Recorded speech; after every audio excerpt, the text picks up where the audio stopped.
সফলতা একটা শব্দ যেটার পিছনে দৌড়ায় গোটা পৃথিবী। কেউ ভাবে অর্থই সফলতা, কেউ ভাবে খ্যাতি সফলতা, কেউ ভাবে প্রিয় মানুষকে পাওয়া মানেই সফলতা। কিন্তু আসলে সফলতা কি?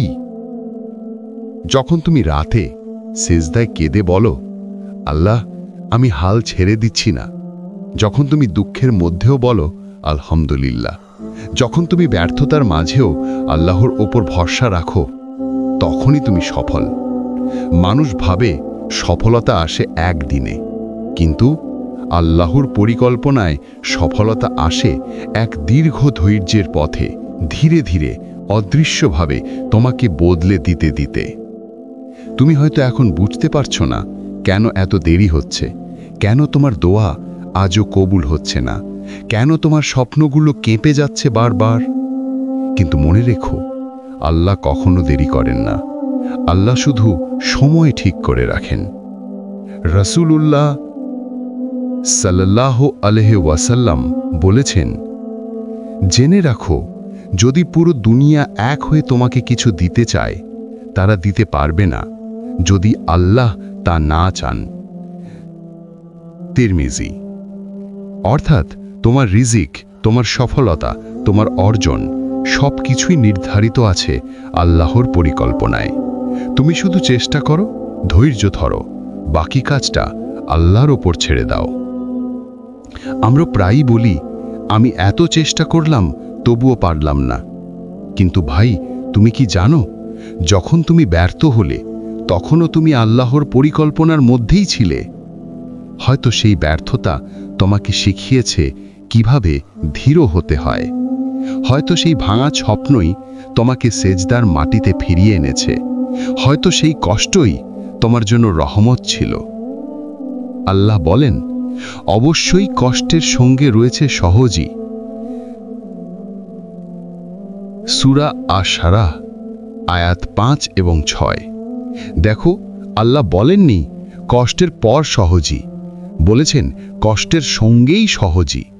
অর্থাৎ যখন তুমি ধৈর্য ধরো তখনই সহজই তোমার পাশে ঘটছে, তুমি শুধু এখনো তা দেখতে পাচ্ছ না। এই পৃথিবীতে কেউ একদিনে সফল হয় না। প্রত্যেক সফল মানুষ, প্রত্যেক নবী, প্রত্যেক মহান ব্যক্তিত্ব একটা জিনিসে এক ছিল, আর তা হলো ধৈর্য। ধৈর্য মানে চুপচাপ বসে থাকা নয়, ধৈর্য মানে চেষ্টা চালিয়ে যাওয়া যখন পৃথিবী তোমাকে থামিয়ে দিতে চায়। ধৈর্য মানে আল্লাহর উপর ভরসা রেখে নিজেকে আল্লাহর হাতে ছেড়ে দেওয়া। তুমি হয়তো ভাবছো, আল্লাহ কেন আমার দোয়া কবুল করছেন না? কিন্তু ভাই, আল্লাহ হয়তো বলছেন, আমি তোমার জন্য এর চেয়ে ভালো কিছু রেখেছি, একটু ধৈর্য ধরো। হ্যাঁ, সফলতা কখনো বলে আসে না, সে আসে যখন তুমি আল্লাহর পরিকল্পনার ওপর সম্পূর্ণ ভরসা রাখো। সে আসে যখন তুমি নিজের ইচ্ছা আল্লাহর ইচ্ছার কাছে সমর্পণ করো। তোমার কাজ শুধু সেজদায় পড়ে কান্না করা, তোমার প্রচেষ্টা চালিয়ে যাওয়া, আর প্রতিটি দেরিকে আল্লাহর রহমত ভেবে ধৈর্য ধরা। কারণ সফলতা কোনো গন্তব্য নয়, সফলতা হলো সেই যাত্রা যেখানে তুমি প্রতিদিন আল্লাহর কাছে একটু করে ফিরে আসো। তুমি ক্লান্ত হলে থেমে যেও না, সেজদায় পড়ে বলো, ইয়া আল্লাহ, আমি তোমার পরিকল্পনায় খুশি। তুমি ভেঙে গেলে কেঁদে ফেলো, কারণ আল্লাহর কাছে কান্না হলো শক্তির ভাষা, দুর্বলতার নয়। একদিন তুমি ফিরে তাকাবে আর বলবে আলহামদুলিল্লাহ, তখন যদি আল্লাহ আমার চাওয়া কবুল না করতেন, আমি আজ এই সুন্দর অবস্থানে পৌঁছাতে পারতাম না। তাহলে পরের পর্বে আমরা জানব কেন আল্লাহ আমাদের ধৈর্যের পরীক্ষায় ফেলেন, কিভাবে সেই পরীক্ষা সফলতার পথ খুলে দেয়, আর কিভাবে ধৈর্যই হয় আল্লাহর সবচেয়ে প্রিয় গুণ। প্রত্যেক মানুষ জীবনের কোনো না কোনো সময় একটা প্রশ্ন করে, কেন আল্লাহ আমাকে এত কষ্টে ফেলেছেন? কখনো হারানোর ব্যথায়, কখনো দোয়া কবুল না হওয়ার কষ্টে, কখনো নিজের অসহায়ত্বে এই প্রশ্নটা বুকের ভেতর জ্বলে ওঠে। কিন্তু ভাই, তুমি জানো কি, এই প্রশ্নের পেছনেই লুকিয়ে আছে ধৈর্যের রহস্য। আল্লাহ বলেন, আমি অবশ্যই তোমাদের পরীক্ষা করব কিছু ভয়, ক্ষুধা, সম্পদ, জীবন ও ফলমূলের ক্ষতি দ্বারা, আর ধৈর্যশীলদের সুসংবাদ দাও। সূরা আল বাকারা আয়াত 155। এখন ভাবো, যখন আল্লাহ নিজে বলেন যে আমি তোমাদের পরীক্ষা করব, তখন বুঝে নাও কষ্ট মানেই পরিত্যাগ নয়, বরং কষ্ট মানেই আল্লাহ তোমার দিকে তাকিয়ে আছেন। কেননা পরীক্ষাই হলো সেই মাধ্যম যার মাধ্যমে আল্লাহ তোমাকে পরিশুদ্ধ করেন। যেমন আগুনে সোনা পরিশুদ্ধ হয়, তেমনি পরীক্ষায় মুমিনের হৃদয় উজ্জ্বল হয়। ধৈর্য মানে চুপচাপ সহ্য করা নয়, ধৈর্য মানে আল্লাহর পরিকল্পনার উপর ভরসা রাখা যখন তুমি কিছুই বুঝতে পারছো না। তুমি হয়তো এখন বলছো, আমি আল্লাহর জন্য এত কিছু করলাম, তবুও আমার দোয়া পূরণ হচ্ছে না কেন? কিন্তু ভাই, আল্লাহ কখনো তোমার দোয়া ফেরান না। তিনটি পথে তিনি উত্তর দেন। হয় তিনি তৎক্ষণাৎ কবুল করেন, নয়তো দেরি করেন কারণ সময় এখনো ঠিক হয়নি, অথবা সেই দোয়ার বদলে তোমার জন্য কোনো বিপদ ঠেকিয়ে দেন। তুমি যা চেয়েছো তা হয়তো তোমার জন্য বিপদ ছিল, আর আল্লাহ তা জানতেন, তুমি জানোনি, তাই আল্লাহ তোমাকে বাঁচিয়ে দিয়েছেন। তোমার না পাওয়াতেও লুকিয়ে দিয়েছেন রহমত। আল্লাহ বলেন, হয়তো তোমরা কোনো কিছু অপছন্দ করছো, অথচ তাতে তোমাদের জন্য কল্যাণ আছে। সূরা আল বাকারা আয়াত 216। ধৈর্য আল্লাহর সবচেয়ে প্রিয় গুণ। রাসূলুল্লাহ সাল্লাল্লাহু আলাইহি ওয়াসাল্লাম বলেছেন, যে ধৈর্য ধরে আল্লাহ তাকে ধৈর্যশীল করে দেন, আর এর চেয়ে উত্তম ও বিস্তৃত দান আর কিছুই নয়। বুখারী। অর্থাৎ ধৈর্য শুধু একটি গুণ নয়, এটা এক বরকত, যেটা আল্লাহ শুধু তাদের দেন যাদের তিনি ভালোবাসেন। তুমি দেখবে নবীদের জীবন ভরা ছিল পরীক্ষার ধৈর্যে। ইউসুফ আলাইহিস সালাম ভাইদের দ্বারা কূপে ফেলে দেওয়া হলো, দাস হিসেবে বিক্রি হলেন, অন্যায়ের শিকার হয়ে কারাগারে গেলেন, কিন্তু কখনো বলেননি আল্লাহ আমাকে ছেড়ে দিয়েছেন, বরং বলেছিলেন, নিশ্চয়ই আমার প্রভু আমার সঙ্গে আছেন। আর শেষমেশ কি হলো? আল্লাহ তাকে মিশরের রাজা বানালেন। যে ভাইয়েরা তাকে কূপে ফেলে দিয়েছিল, তারাই এসে তার সামনে নত হলো। এটাই আল্লাহর পরিকল্পনা। যখন তুমি ধৈর্য ধরো, আল্লাহ এমনভাবে দরজা খুলে দেন যেটা তুমি কোনোদিন কল্পনা করতে পারো না। আল্লাহ কখনো তোমাকে কষ্ট দেন না শাস্তি দিতে নয়, বরং তোমাকে গঠন করতে। তুমি আজ যা হারালে, হয়তো সেটাই ছিল তোমার ঈমানকে জাগানোর মাধ্যম।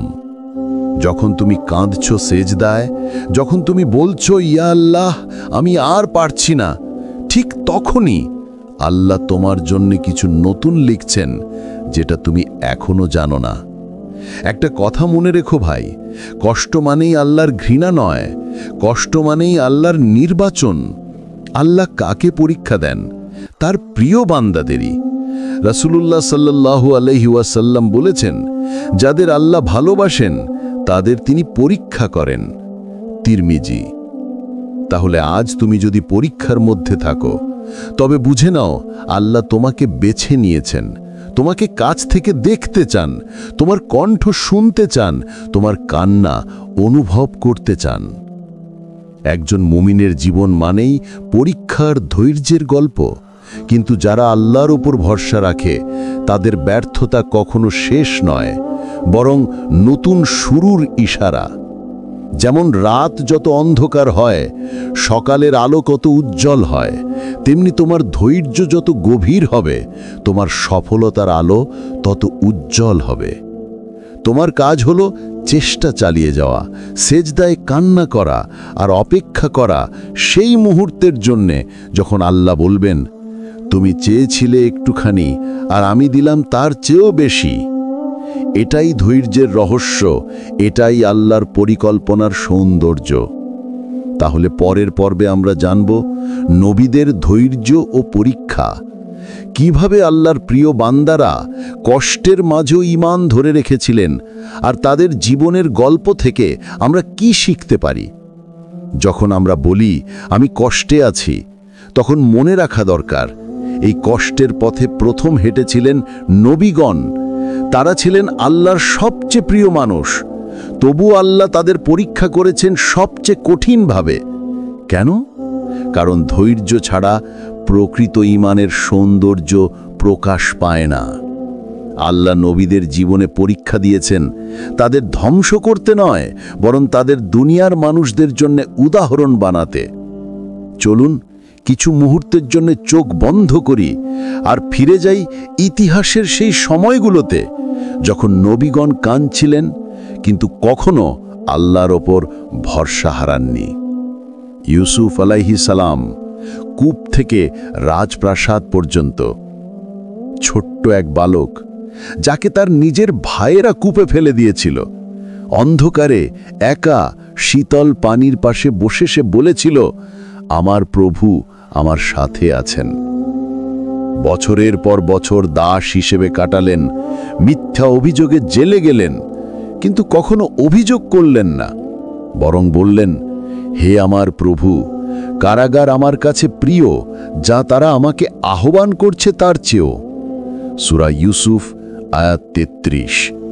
এই যে ধৈর্য, এই যে আল্লাহর উপর সম্পূর্ণ আস্থা, এটাই আল্লাহকে তার দিকে টেনে নেয়। আর শেষমেশ কি হলো? যে মানুষটিকে একদিন কূপে ফেলে দেওয়া হয়েছিল, সেই ইউসুফ আলাইহিস সালাম আজ রাজ্যের মন্ত্রী, আর যে ভাইরা তাকে বিক্রি করেছিল তারাই এসে তার সামনে নত হচ্ছে। দেখলে ভাই, কূপ থেকে রাজপ্রাসাদ পর্যন্ত এটা আল্লাহর পরিকল্পনারই গল্প। আইয়ুব আলাইহিস সালাম ধৈর্যের প্রতিমূর্তি। এক সময় ছিলেন ধনী, সুস্থ, সুখী মানুষ। হঠাৎ একে একে সব হারালেন, সম্পদ, সন্তান, শরীরের সুস্থতা। চর্মরোগে ভুগলেন, মানুষ দূরে সরে গেল, সবাই তাকে ভুলে গেল। কিন্তু আল্লাহ নয়। আইয়ুব আলাইহিস সালাম কখনো বলেননি আমি ধ্বংস হয়ে গেছি, বরং তিনি শুধু বলেছিলেন, নিশ্চয়ই আমি কষ্টে আছি, আর তুমি সর্বাধিক দয়ালু। সূরা আল আম্বিয়া আয়াত 83।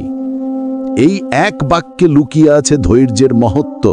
কোনো অভিযোগ নেই, শুধু আরজি, ইয়া আল্লাহ, আমি কষ্টে আছি, তুমিই জানো। আর আল্লাহ তাকে ফিরিয়ে দিলেন আগের চেয়েও বেশি নিয়ামত, কারণ তিনি ছিলেন ধৈর্যশীলদের রাজা। এটাই ধৈর্যের রহস্য। যখন তুমি হারাও কিন্তু হাল ছাড়ো না, যখন তুমি কষ্ট পাও কিন্তু অভিযোগ করো না, তখন আল্লাহ বলেন, এই বান্দাই আমার প্রকৃত প্রিয়।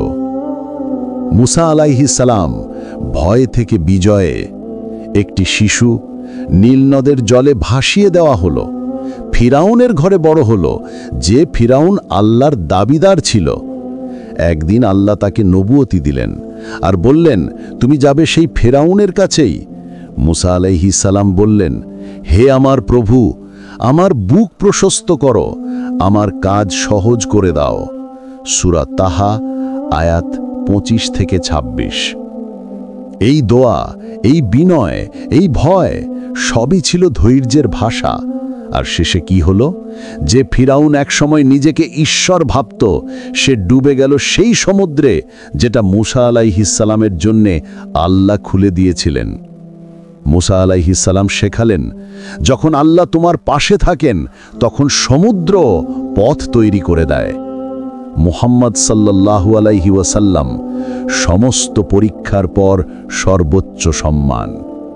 সবচেয়ে প্রিয় বান্দা, সবচেয়ে দয়ালু নবী, তিনিও ছিলেন সবচেয়ে বেশি পরীক্ষিত। তার শিষ্যকাল কেটেছে পিতামাতাহীন, তাকে অপমান করা হয়েছে, নির্যাতন করা হয়েছে, মক্কা থেকে তাড়িয়ে দেওয়া হয়েছে।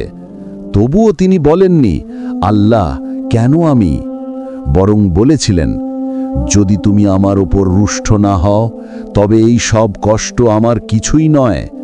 এই হলো প্রকৃত ধৈর্য, এই হলো প্রকৃত তাওয়াক্কুল।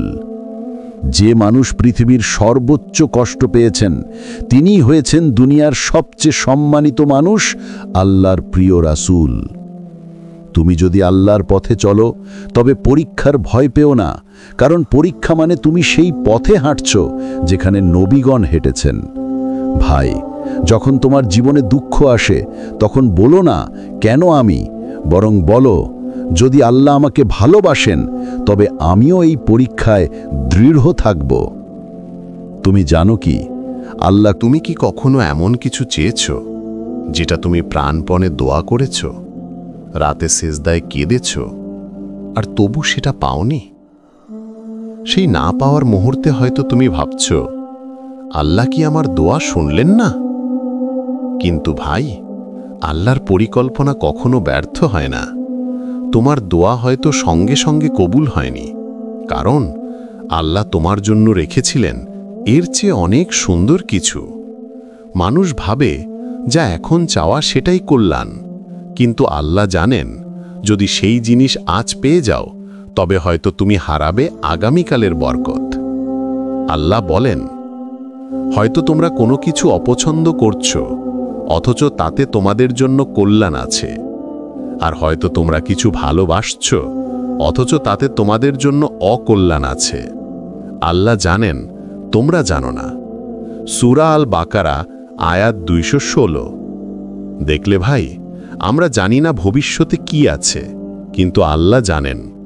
তাই কখনো কখনো তিনি তোমার দোয়ার উত্তর দেন না দিয়ে, কারণ সেই নায়ের ভেতরেই লুকিয়ে থাকে তোমার রক্ষা। তুমি হয়তো ভাবছ, কেন আমি সেই চাকরিটা পেলাম না? কেন আমি তাকে বিয়ে করতে পারলাম না? কেন আমার ব্যবসা ব্যর্থ হলো? কিন্তু হয়তো আল্লাহ তোমাকে বাঁচিয়ে দিয়েছেন একটা বড় বিপদ থেকে, যা তুমি এখনো বুঝতে পারছ না। একদিন তুমি ফিরে তাকিয়ে দেখবে, আলহামদুলিল্লাহ, তখন যদি সেটা না হারাতাম আজ এই সুন্দর অবস্থানে পৌঁছাতে পারতাম না। আল্লাহর পরিকল্পনা নিখুঁত। কখনো তুমি বুঝবে সঙ্গে সঙ্গে, কখনো বুঝবে অনেক বছর পরে, আবার কখনো বুঝবে কিয়ামতের দিনে। তোমার জীবনের প্রতিটি মোড়, প্রতিটি ব্যর্থতা, প্রতিটি কান্না সবই কোনো উদ্দেশ্য নিয়ে সাজানো। কোনো কিছুই কাকতালীয় নয়, সবই এক মহান পরিকল্পনার অংশ। ইউসুফ আলাইহিসসালামের গল্প আবার মনে করো। যখন ভাইয়েরা তাকে কূপে ফেলেছিল, তখন ইউসুফ আলাইহিসসালাম বুঝতে পারেননি এটাই তার সফলতার পথের শুরু। যখন তিনি কারাগারে ছিলেন, তিনি বুঝতে পারেননি সেই কারাগারই তাকে রাজপ্রাসাদে পৌঁছে দেবে। কিন্তু আল্লাহ জানতেন, তাই এক এক করে এমন সব পরিস্থিতি তৈরি করলেন যার প্রতিটা ধাপ ছিল নিখুঁতভাবে পরিকল্পিত। যা মানুষের চোখে বিপদ মনে হয়েছিল, তাই ছিল রহমত। তুমি যদি আল্লাহর উপর ভরসা রাখো, তবে তোমার জীবনেও ঠিক এমনই হবে। আর যেটা হারাচ্ছ বলে মনে হচ্ছে, কাল সেটাই হবে তোমার জেতার কারণ। কখনো কখনো হারানোই পাওয়া। তুমি হয়তো কাউকে হারিয়ে ভেঙে পড়েছ। তুমি ভাবছ, ওকে ছাড়া আমি কিভাবে চলব? কিন্তু আল্লাহ হয়তো জানেন, যদি সে তোমার জীবনে থাকত তবে তোমার ঈমান হারিয়ে যেত। তুমি এখন কাঁদছ, কিন্তু আল্লাহ তোমার ভবিষ্যতের জন্য হাসি প্রস্তুত করছেন। তুমি আজ যাকে হারিয়েছ, হয়তো কাল সে তোমার বদলে এমন কিছু আনবে যার জন্য তুমি আজীবন শুকরিয়া আদায় করবে। এই দুনিয়া ছোট হয়, কিন্তু আল্লাহর পরিকল্পনা বিশাল। তুমি যে দোয়া করছো, আল্লাহ সেটা লিখে রাখছেন তোমার জন্য, যখন সময় সবচেয়ে উপযুক্ত হবে। দেরি মানেই বঞ্চনা নয়। রাসূলুল্লাহ সাল্লাল্লাহু আলাইহি ওয়াসাল্লাম বলেছেন, যে বান্দা দোয়া করে আল্লাহ তাকে 3 ভাবে উত্তর দেন। হয় তার দোয়া কবুল করেন, নয়তো তা আখিরাতের জন্য জমা রাখেন, বা কোনো বিপদ থেকে তাকে রক্ষা করেন। মুসনাদে আহমদ। তাহলে দেখো ভাই, আল্লাহর কাছে কোনো দোয়া বৃথা যায় না। কখনো উত্তর আসে সঙ্গে সঙ্গে, কখনো সময় নেয়, আর কখনো রূপান্তরিত হয়ে তোমার জন্য কল্যাণ হয়ে আসে। তুমি ভাবো, যখন তুমি কেঁদে বললে, ইয়া আল্লাহ, আমাকে সাহায্য করো, আল্লাহ কি তখন চুপ ছিলেন? না ভাই, তিনি শুনছিলেন। তোমার প্রতিটি অশ্রু, প্রতিটি নিঃশ্বাস, প্রতিটি আর্তনাদ তার কাছে পৌঁছেছিল। শুধু সময়টা তখনও ঠিক হয়নি, কারণ তিনি তোমার জন্য প্রস্তুত করছিলেন কিছু বড়, কিছু উত্তম। তাওয়াক্কুল, আল্লাহর উপর পূর্ণ ভরসা। তাওয়াক্কুল মানে কেবল আল্লাহর উপর ভরসা করি বলা নয়। তাওয়াক্কুল মানে চেষ্টা করা এবং তারপর ফলাফল আল্লাহর হাতে ছেড়ে দেওয়া। যখন তুমি বলো, ইয়া আল্লাহ, আমি চেষ্টা করেছি, এখন ফল তোমার হাতে, তখন আল্লাহর রহমত নেমে আসে। আল্লাহ বলেন, যে আল্লাহর উপর ভরসা করে তার জন্য তিনিই যথেষ্ট। সূরা আত-তালাক আয়াত ৩। যখন তুমি তোমার পরিকল্পনা ছেড়ে আল্লাহর পরিকল্পনায় ভরসা রাখো, তখন তুমি মুক্ত হও ভয় থেকে, হতাশা থেকে, অস্থিরতা থেকে। কারণ তখন তুমি জানো, যা হারিয়েছ সেটাও তার রহমত, যা পাবে সেটাও তার রহমত, এবং যা হয়নি তাও তার জ্ঞান ও ভালোবাসারই ফল। তুমি হয়তো এখনো বুঝতে পারছো না আল্লাহ কি করছেন, কিন্তু একদিন তুমি দেখবে প্রতিটি না পাওয়া, প্রতিটি কান্না, প্রতিটি দেরি সবই ছিল তোমাকে তোমার সঠিক জায়গায় পৌঁছে দেওয়ার জন্য। তাহলে আজ থেকে শুধু বলো, ইয়া আল্লাহ, আমি বুঝি না, কিন্তু আমি তোমার উপর ভরসা রাখি, কারণ আল্লাহর পরিকল্পনা সব সময় নিখুঁত। তাহলে পরের পর্বে আমরা জানব পরীক্ষা ও দেরি সফলতার প্রস্তুতি, কেন আল্লাহ কখনো দেরি করেন, আর কিভাবে সেই দেরির মধ্যেই তৈরি হয় তোমার সফলতার ভিত্তি। ভাই, তুমি কি কখনো ভেবেছ কেন আল্লাহ তোমার দোয়ার উত্তর দিতে সময় নেন? কেন জীবনে এত দেরি, এত কষ্ট, এত অজানা অপেক্ষা? তুমি হয়তো বলছো, আমি তো নিয়মিত নামাজ পড়ি, দোয়া করি, সেজদায় কাঁদি, তবু কেন আল্লাহ আমার দোয়া কবুল করছেন না? কিন্তু ভাই, তুমি কি জানো, আল্লাহর দেরি মানে কখনোই বঞ্চনা নয়, বরং সেই দেরি হয়তো তোমার সফলতার প্রস্তুতি। পরীক্ষা হলো ভালোবাসার চিহ্ন।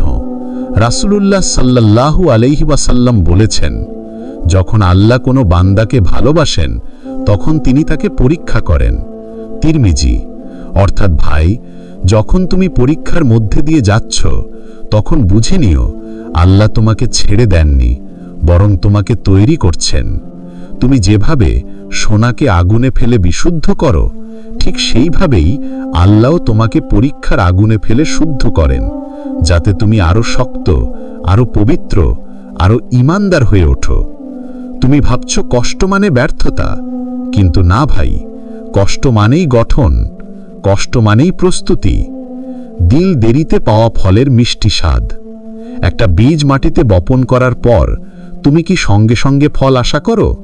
না, তুমি ধৈর্য ধরো।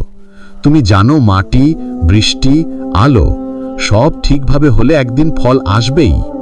তেমনি যখন তুমি দোয়া করো, আল্লাহ সেই দোয়া রোপণ করে দেন।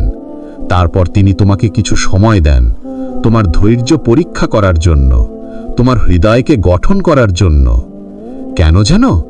কারণ অনেক সময় যেই জিনিসটা তুমি এখন চাও, সেটা পেয়ে গেলে হয়তো তুমি তা সামলাতে পারবে না। তুমি যদি এখনই সফলতা পেয়ে যাও, হয়তো অহংকার ঢুকে যাবে তোমার অন্তরে, হয়তো তুমি ভুলে যাবে তোমার রবকে। তাই আল্লাহ বলেন, অপেক্ষা করো, আমি তোমার জন্য আরো ভালো কিছু লিখে রেখেছি, কিন্তু আগে আমি তোমাকে প্রস্তুত করব। যখন জীবন থেমে যায় মনে হয়, কখনো এমন সময় আসে সব কিছু থেমে গেছে মনে হয়, প্রতিটি দরজা বন্ধ, প্রতিটি স্বপ্ন ভেঙে গেছে। তুমি হয়তো ভাবো, হয়তো আল্লাহ আমার প্রতি রাগ করেছেন, কিন্তু না ভাই, তোমার রাস্তা বন্ধ নয়, শুধু দিক পরিবর্তন হচ্ছে। আল্লাহ তোমাকে এক দিক থেকে ফিরিয়ে নিচ্ছেন আরো বরকতময় এক পথে। তুমি এখন যে কষ্ট পাচ্ছ, হয়তো সেটাই তোমার ঈমানের বৃদ্ধির মাধ্যম।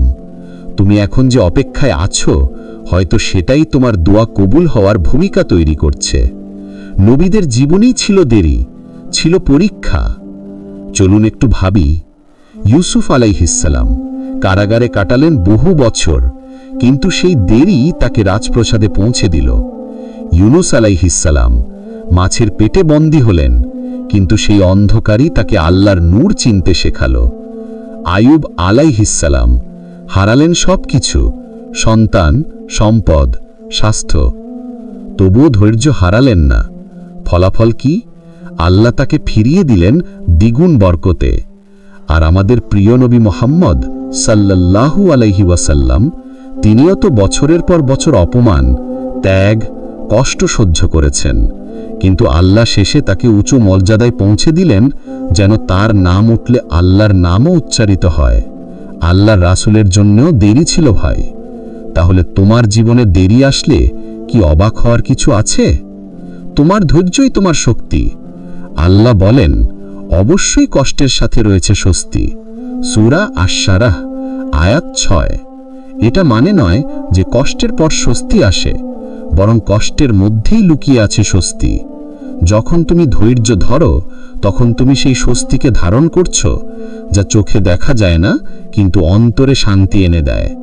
ধৈর্য মানে চুপ থাকা নয়। ধৈর্য মানে আমি জানি আমার রব আমার জন্য কাজ করছেন, যদিও আমি এখনো দেখতে পাচ্ছি না। দেরি মানে প্রস্তুতি, প্রস্তুতি মানে পুরস্কার। যখন তুমি দোয়া করো আর উত্তর দেরি হয়, তখন ভাবো না আল্লাহ ভুলে গেছেন, বরং ভাবো যে আল্লাহ আমাকে প্রস্তুত করছেন সেই দোয়া সামলানোর মতো করে। একজন মা যেমন শিশুকে একদিনে হাঁটতে শেখান না, বরং ধীরে ধীরে সময় দেন, তেমনি আল্লাহও তোমাকে ধীরে ধীরে শেখান কিভাবে দোয়ার ফল পেতে হয়, কিভাবে সেই ফলকে সঠিকভাবে ব্যবহার করতে হয়। কারণ যখন তুমি